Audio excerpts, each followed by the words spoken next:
Welcome to my allotment diary after a welcome break to my home county of Yorkshire. The weather was terrible, but it didn't matter, as Scarborough has plenty going on to compensate. The hotel was okay, which my wife had organised, obtaining a good deal for the May break at short notice. The meals were good and the hotel had a fine scene view from the windows and balconies. The main event of the holiday was seeing the Tour de Yorkshire, an event easily observed from the hotel with access to a pedestrian bridge over which crossed the route of the race. The event draws in a large following, boosting the economy of the area, creating an atmosphere in the town similar to that of the London Marathon.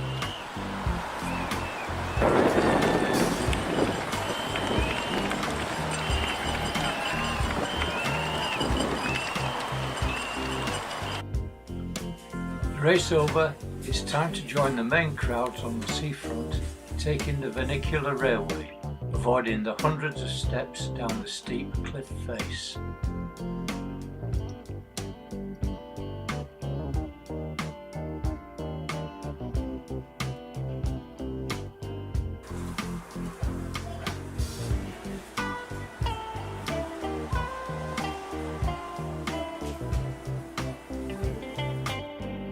Historically, Scarborough was a fishing town, but since joining the EU with its restrictions on fishing, with its quota rulings and the throwing back in the sea of an excess in a netted catch, has reduced the fishing fleet to a small number of fishing boats.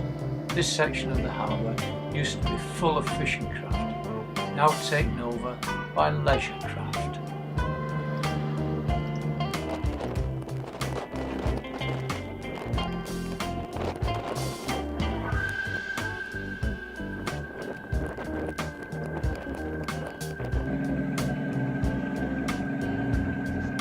This is the only fishing craft we saw sail out of the harbour today.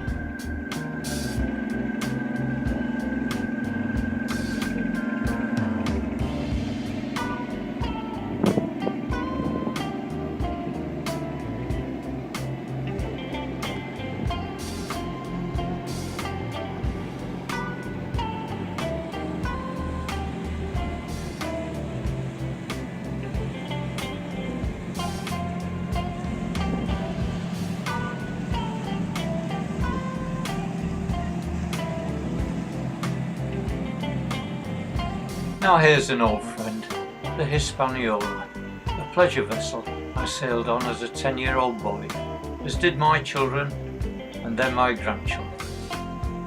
There we go. Happy days.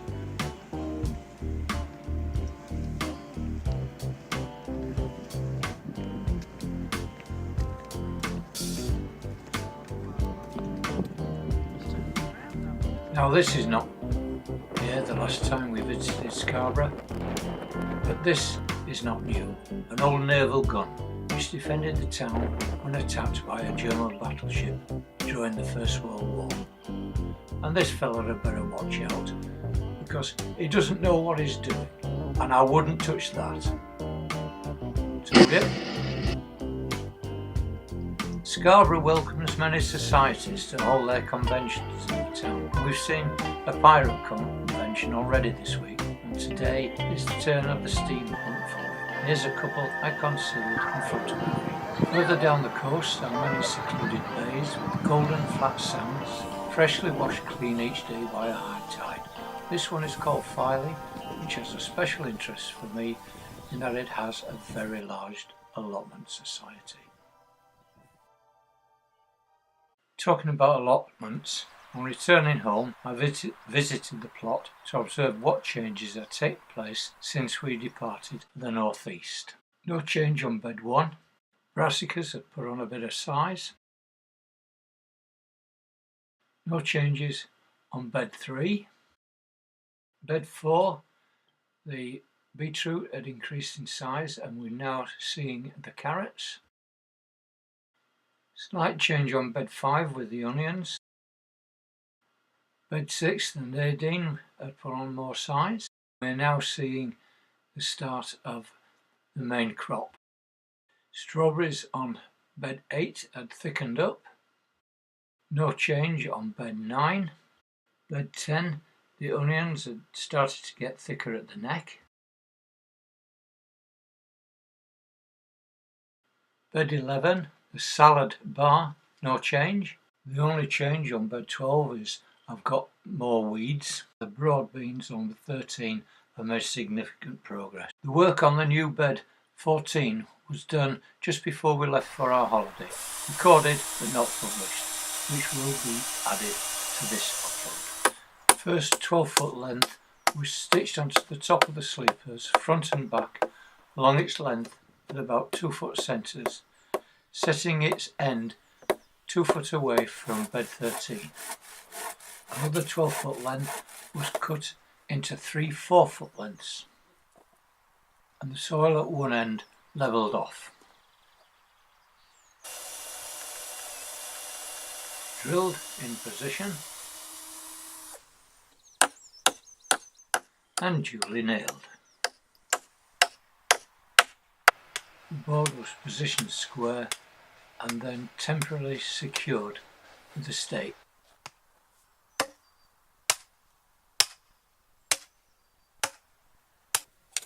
The soil at the other end was straightened and levelled.